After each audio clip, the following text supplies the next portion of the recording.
Welcome to Career Tools. This week, I don't like the way my manager manages me. The questions this cast answers are: what do I do when my boss decides on a new fad? What do I do when my boss wants to do meetings that I don't? And what do I do when I don't like my boss's management style? This episode of Career Tools is brought to you by Roadmap, Manager Tools' new application that allows managers to roll out the Trinity, one-on-ones and feedback, and to monitor and measure every step along the way. You'll have a dashboard to see how you're doing, and we'll help you with every single step, from scheduling your one-on-ones all the way through to reporting on how you're doing.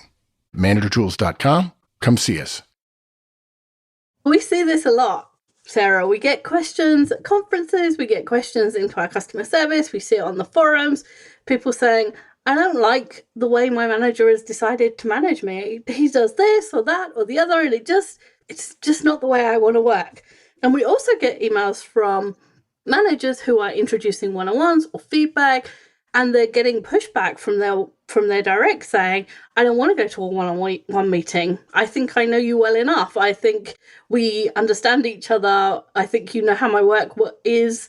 I don't want to do this extra meeting, or I don't want to listen to feedback. I think this model thing is silly, and you can just tell me what you want to tell me. And we have guidance for bosses on what to do in those cases, but this is for people who feel that their manager is doing something that's either ineffective or they just don't like. Of course, the biggest question is, how do you get them to stop? And sadly, the answer to that is you don't. So if you expect us to tell you in here how to get your manager to stop doing things that annoy you, we're not going to tell you that. We're going to tell you how to deal with it, but we're not going to tell you that they are going to stop or that you can get them to stop. So what are we going to cover, Sarah? We're going to cover accept your lack of power, support your boss, disagree in private, and how you feel is your fault. Unfortunately, you need to accept your lack of power, right? We are afraid, we fear that those people who are suffering under a manager's new best idea ever, right? Or a new manager who has picked up some strange idea of how to manage, they're really going to be disappointed in our guidance today, right? And we feel bad. We have sympathy. We really do feel bad for you. We've all had bad bosses, right? We've had bosses who read a book or they saw something, some management principle, and they decide to manage or change their behavior. And they've implemented that style wholesale. Half the Manager Tools team have been in the workplace for over 25 years. So we've ourselves seen a lot of ideas come and go. Yeah, and we're not going to tell you that undermining or rebelling against your boss is the way to go. But we're not going to give you permission to sabotage your boss. We are not going to say, go ahead and ignore your boss. We are going to tell you to get over your frustration and support your boss. And this is one of the hardest lessons I think I ever had to learn, because I always thought I was smarter than everybody else, and I knew better what my boss should be doing. And the funny thing about it is, the moment I decided that I was going to stop fighting and start supporting them, everything got easier. Everything. The same things didn't annoy me anymore. So if you're like me and you tend to rail against authority, then I promise you, as counterintuitive as this seems, it is going to get better. Absolutely. We're not going to trap you into a life of frustration. That is not what we want for you. The guidance we're going to give you because it's better for your career in general, right? Your boss is the one that holds the cards. They control what your career looks like. They're the one who's responsible for or can control whether or not you get promoted in that organization, whether or not you get an increase in your salary, your hours, right? They're the one that determines your hours, the hours you work. And for that matter, they change the work that you do just in general. It's your boss that can sit, and they can change where you sit and even whom you work with on a daily basis, right? So it's okay not to like any of this, but it's all true. And if you want a decent career, you need to support this person.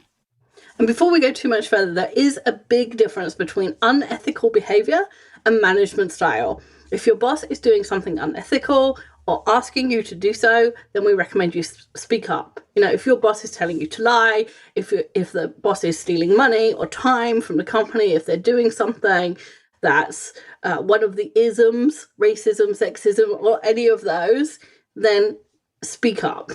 But if it's just ineffective behavior or behavior you don't like or behavior that you think is stupid, you have two choices. You can stay and make the best of it, or you can leave. And some people think that their choice is influence my boss into behaving differently or the status quo. And that's not the option that you're being presented with. You can't change a manager's style as a direct. I mean, someone's going to come up with the 1% that one time it actually happened. And, maybe it did somewhere in fairy tale land. But in general, directs can't change the way their managers manage. And so you have a choice to stay or leave. And to leave is a perfectly valid choice. It is okay to say, I can't work with this person and I'm going to find a different job. But if you're going to stay, you have to support your boss. Right. And we're going to give you guys some guidance shortly on disagreeing with your boss in the correct way. But if you think that it's more than 50% chance of things changing when you disagree with your boss, we're sorry. It's not true. It's not that high a chance that things will change for you. It's your manager that gets to manage the way they want, right? Until the organization tells them differently.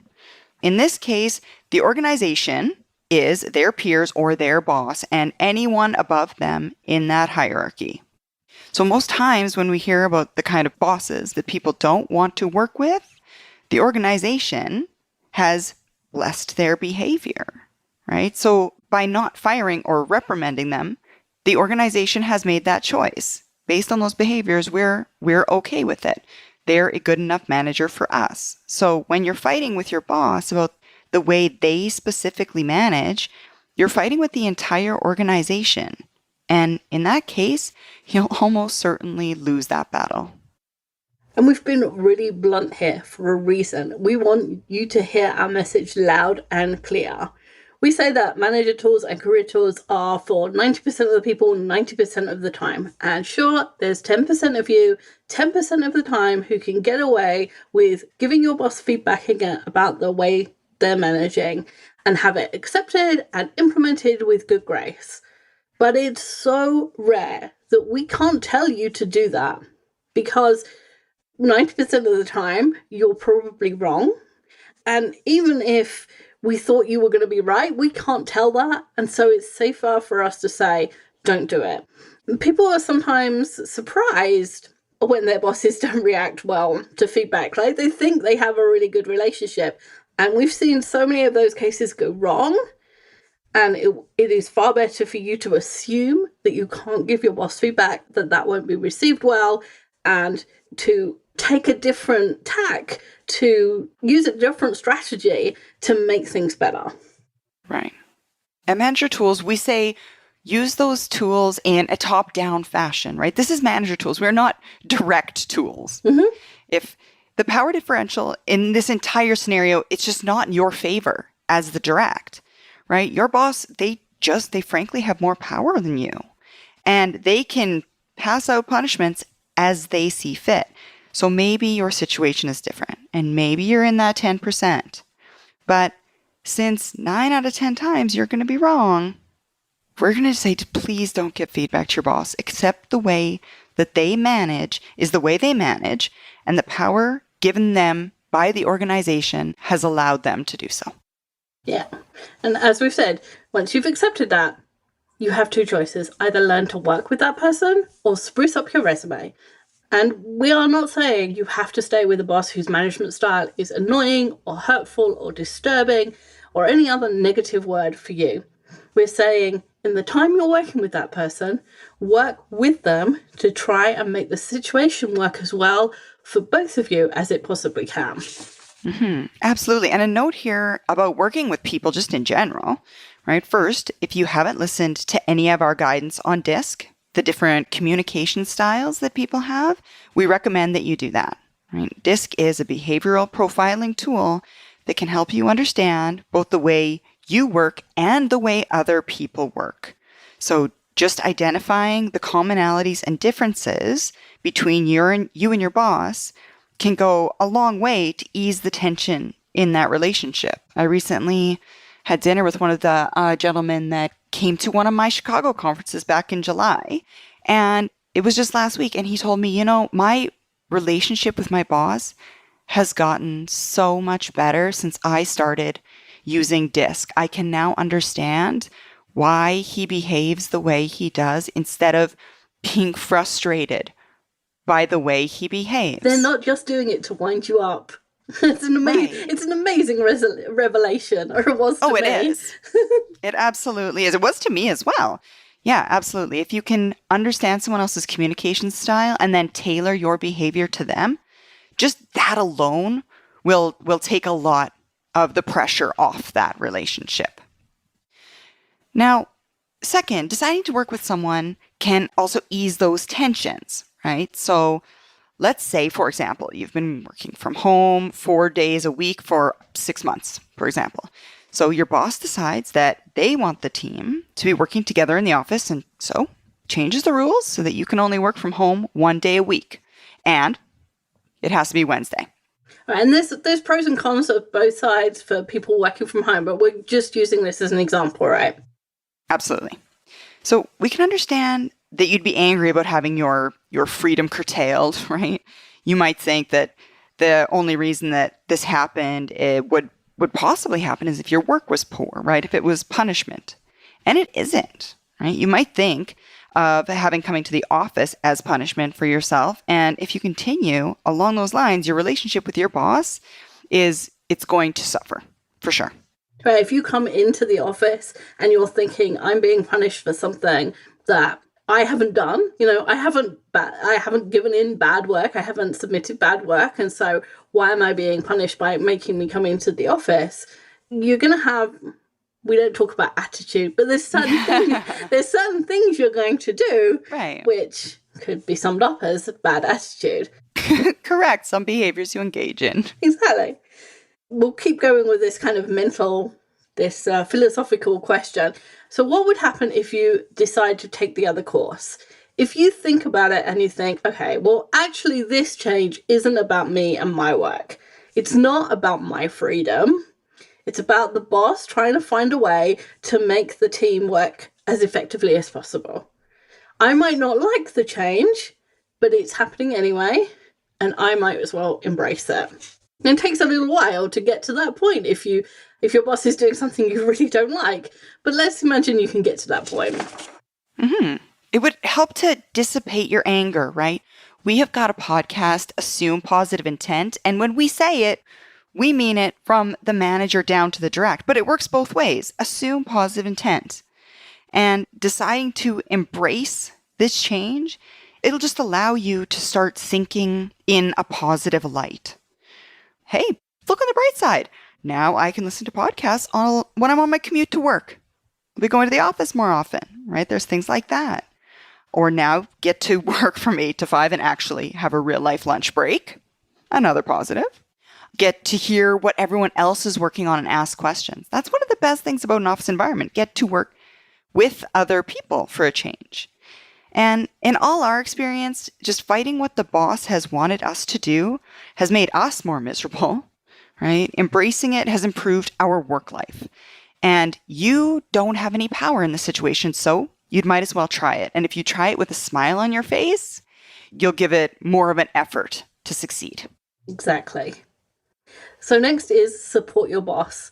And we're going to go back in history a second, and we're going to talk about one of the fads, if you want to call it that, the new wave of management that happened in the 1990s. So if you don't remember the 1990s, this is going to come to as a surprise to you.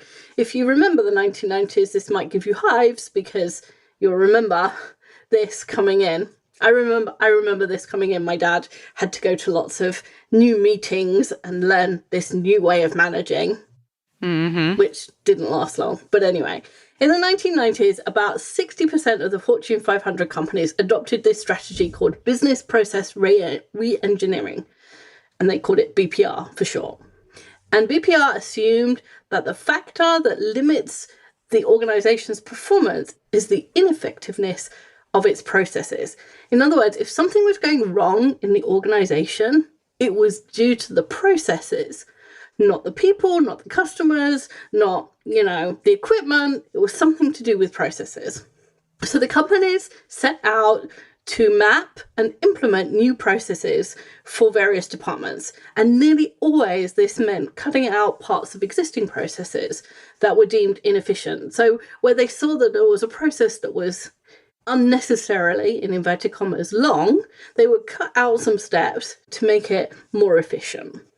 And while this was effective in many cases, it just ignored fundamental reasons why the ineffective portions of the process was in existence in the first place. So, for example, regulatory reasons, things like that. Yeah, my dad works in aircraft engineering, and when I was discussing this with him, I was like, "Hey, do you remember when you did business process engineering?"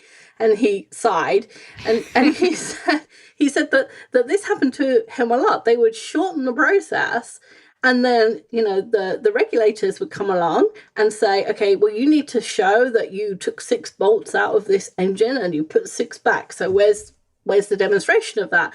And the process wouldn't allow for that because it was, doing that demonstration was a part of the process that they'd taken out.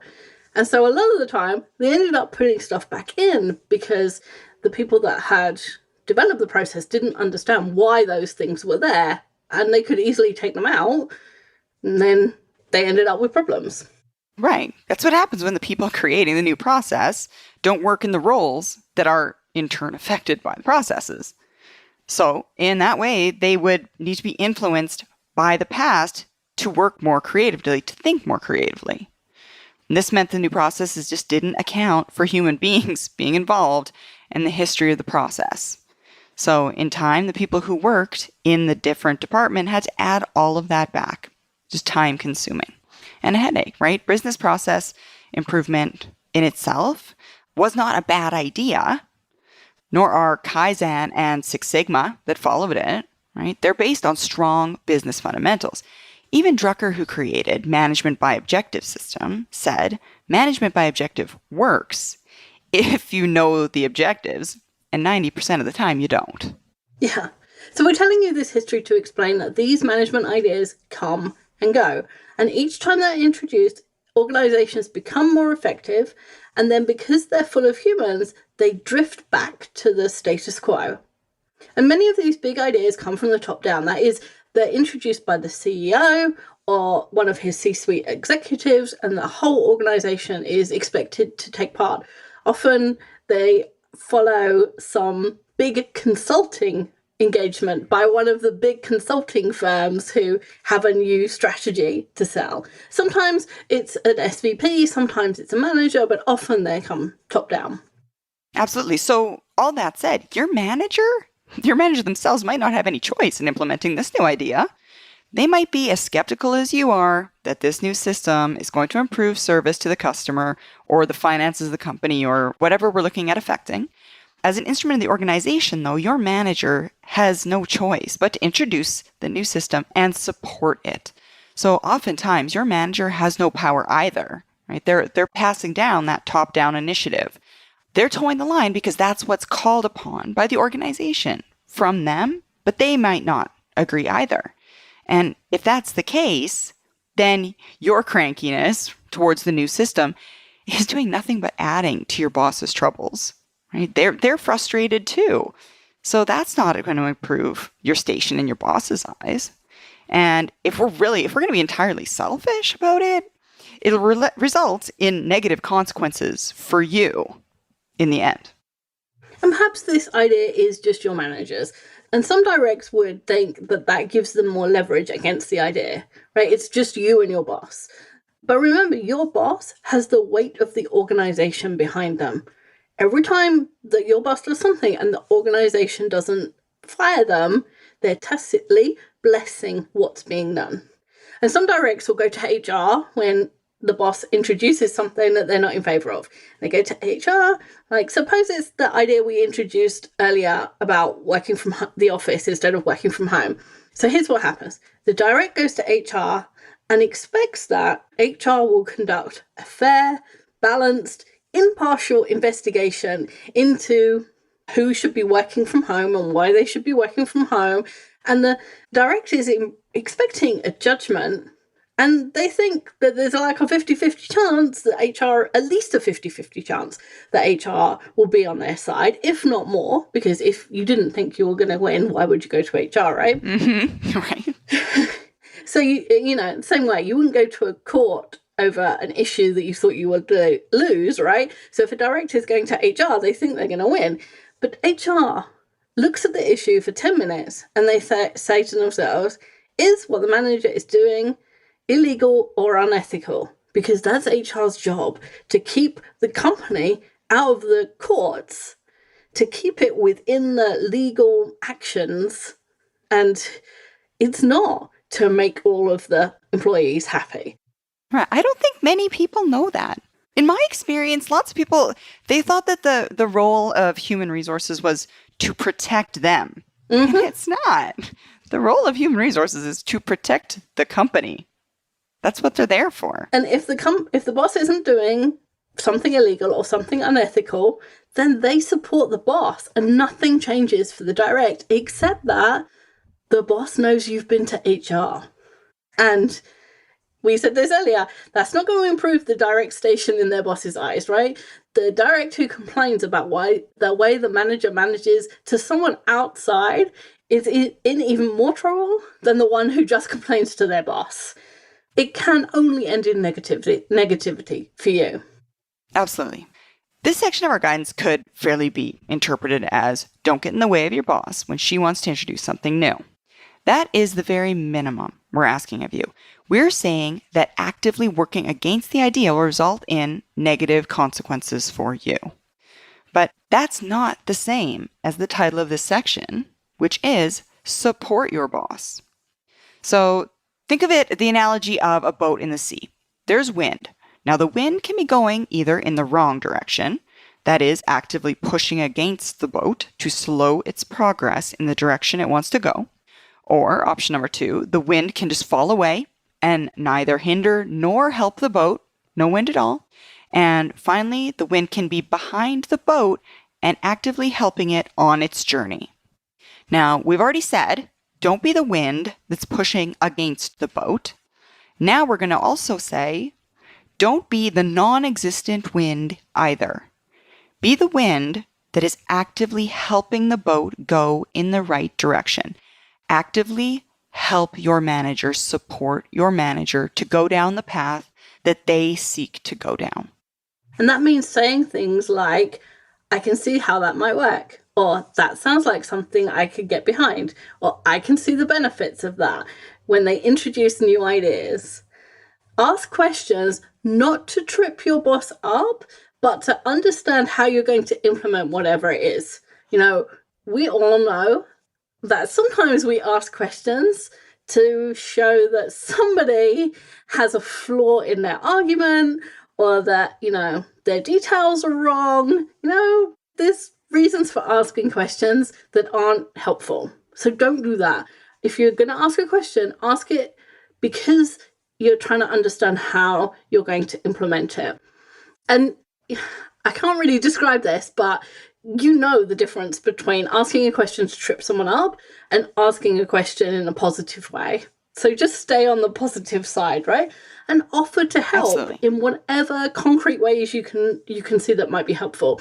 You know, if your boss is talking about introducing a new process, you can offer to document it, or offer to talk somebody else through it, or offer to produce something that's going to the customers to tell them about the process. There's lots of ways you can help. Absolutely. Let's say, for example, it's bringing the team back into the office. So you could say, I can see all the benefits of having us here together. I know that Tim and I had a breakthrough last time I was in the office.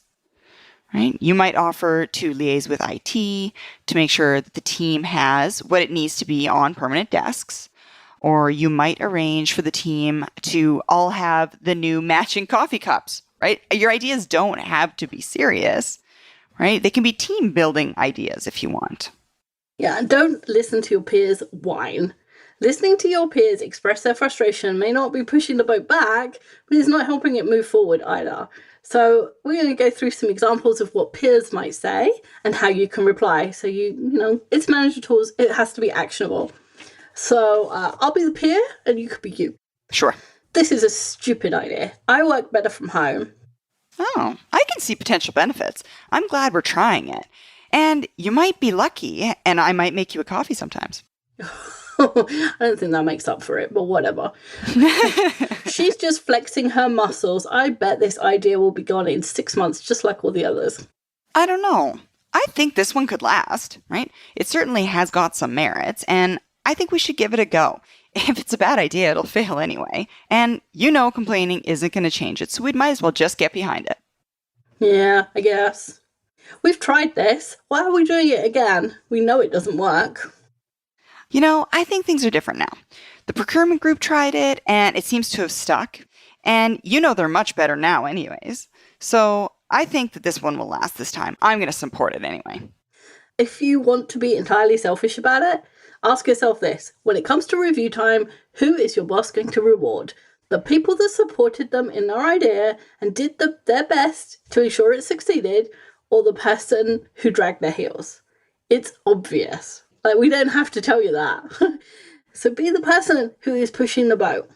Right. Do you want to be right or do you want to be effective? That's always such a good question. If you want to be right, I want to prove my point, I want to be correct, then okay, that's not effective.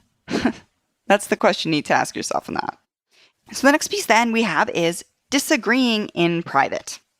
So many of you are probably thinking, isn't part of my role also to stop my boss from doing stupid things? And the answer is partially yes. You can express your misgivings carefully up until the point where your boss makes that decision to act. Then, at that point, you support their action wholeheartedly. We call this murdering the unchosen alternative. And yes, as you can imagine, there is a cast for that. If you don't see any redeeming features in your boss's new idea and you've tried hard, honestly tried to see the good points, or you can see real dangers, then you can tell your boss that you're concerned about the idea. And we have guidance about disagreeing with your boss in a cast called Disagreeing with Your Boss. So just go to the website, type that in. We recommend that you listen to the whole thing or read it if you're a licensee, but we're just going to briefly describe it here so that if this is happening to you tomorrow, you've got the basics. So the first part is never disagree with your boss in public. Disagreement is okay. Sometimes it's appropriate, and sometimes it's reasonable, and sometimes it's required, and sometimes it's normal. If your boss is just throwing out ideas and you're brainstorming or you're just trying to work up an idea, it's okay to disagree. But there's a time and a place to do it, and in public is not the place. And in public also means in a team meeting. That's still public. If there's a couple of people with your boss, that's still public. It has to be just you and your boss, one-on-one. Absolutely. Never say, I disagree. Right? There are better ways to say that. The first is in private, support and question. So alone with your boss, express support for the change or the issue or the initiative, whatever it may be, and then ask a series of questions designed to either help you understand what you need to do and also to point out your areas of concern.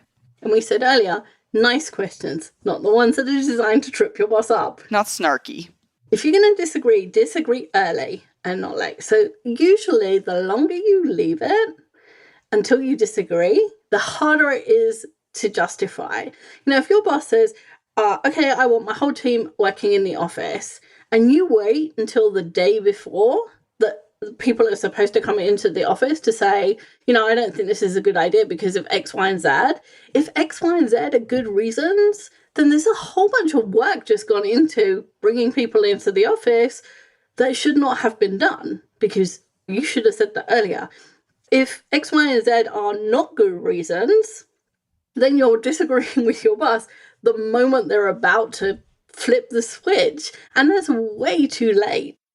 At that point, disagreeing, you know there won't be a change in action, so there is no point in voicing your concerns. You're going to want to disagree when planning, but not when acting. In all processes, there's a time of planning and then a time of action. And as a general rule, disagreeing when action has already begun is just much more difficult to sustain. And it's much more likely to seem selfish or harmful. And don't complain to other people. This is the one-on-one with your boss. For example, if you complain to others about how stupid the plan is, or how you weren't involved in the planning, or can't say it will work, or you're just following orders, all those things that we're tempted to say, it's unprofessional to do that. We've already said, don't let your peers whine. Well, don't be the person whining either. Sometimes people think, oh, the boss is a they, and we're all in it together. And, it's us against the man. And they think it's kind of somehow cool, but it isn't. It's wrong. It's being unethical. It's being two-faced. And, it doesn't matter what you think. Your boss will not think it's cool. Exactly. Do it to the wrong boss on the wrong day, and you could well be fired just for whining, because that's what at-will employment means. And at-will employment, for those outside the US, most of the US is at-will employment, which means you can be fired for any reason at any time. And it also means that you can leave for any reason at any time, right? There is a balance there before everyone thinks that that's terribly unbalanced. But your boss can fire you for being whiny if that's what they want to fire you for. And if you're going to do that, then you have to understand that that is the potential consequence. Yes. Now, the last part of it all is how you feel is your fault.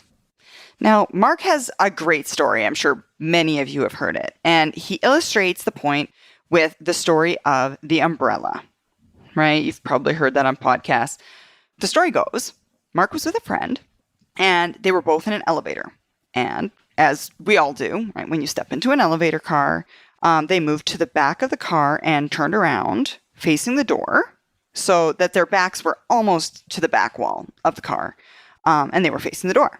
And then on another floor, gentleman gets on, holding an umbrella under his arm. You know how you kind of wedge it up there in under your armpit. And of course, you have the handle to the front and the point at the back.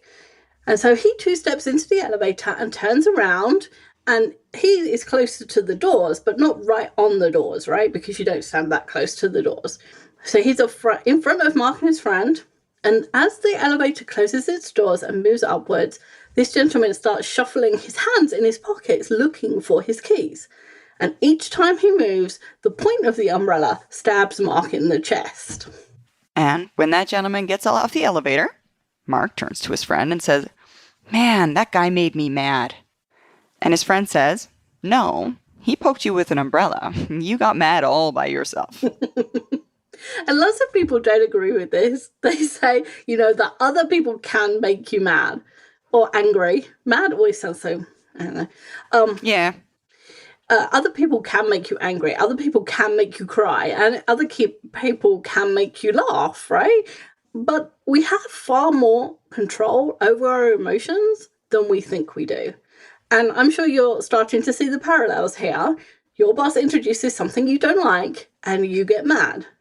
But you are in control of your emotions. You can choose to be mad or frustrated or stressed, but you can also choose to be amused or hopeful or interested.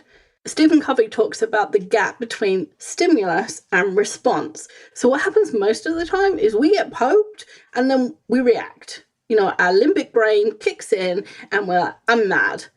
But actually, there is a space between those two things happening, between the stimulus, your boss taking an action, and a response, what you do about it. You can react without thinking, or you can react the way you want to. Absolutely. And your anger won't change a thing. Right? Your boss isn't likely going to change their minds about one-on-ones with you just because they tick you off. Right? You can complain all you like, but that is almost never going to create the change. Not the change you want to see, anyway. And what's more, many of you are thinking, if I got poked, I could get mad, right? If you can create those negative emotions about an event, you can create positive ones. So you can look for positives in your boss's plan and support her in the implementation. And remember, it's not good enough just to be the neutral wind. We want you to support your boss, to be the positive force behind the boat, because if nothing else, it's better for your career to do that, right? We're not telling you all of this stuff, especially the kind of emotional stuff that we don't normally talk about on Career Tools. We're not telling you because, as we said at the beginning, we want you to be frustrated. We want you to be knuckling under to all sorts of things that you don't agree with. We're telling you to look for the positives where you can, because it's better for your career. Absolutely. So, in summary, if you don't like the way your boss is managing you, there are two obvious choices. You can stay or you can go. Make my boss change is unfortunately not one of your choices. And it's absolutely okay to decide that you can't stand whatever it is that your boss has introduced and for you to start looking for a role. That is absolutely fine. It's not okay, or at least not helpful, for your career to complain about it or to try and change it. So while you're still in the same building, don't check out. Support your boss in whatever they are doing. You never know, you might actually come to like it. Nobody believes us, but I have found that to be true. There's been things that my bosses have introduced that I have thought were the most stupid idea in the world. And in time, they either didn't seem like a big deal, or I actually could see the merits in them. You just have to work a little bit harder if your instant response is to be negative. You absolutely do. Hard work, but worth it. Indeed. Thanks, Sarah. Thank you, Wendy. Bye, everyone. That's it. I hope it was helpful. We'll see you next week.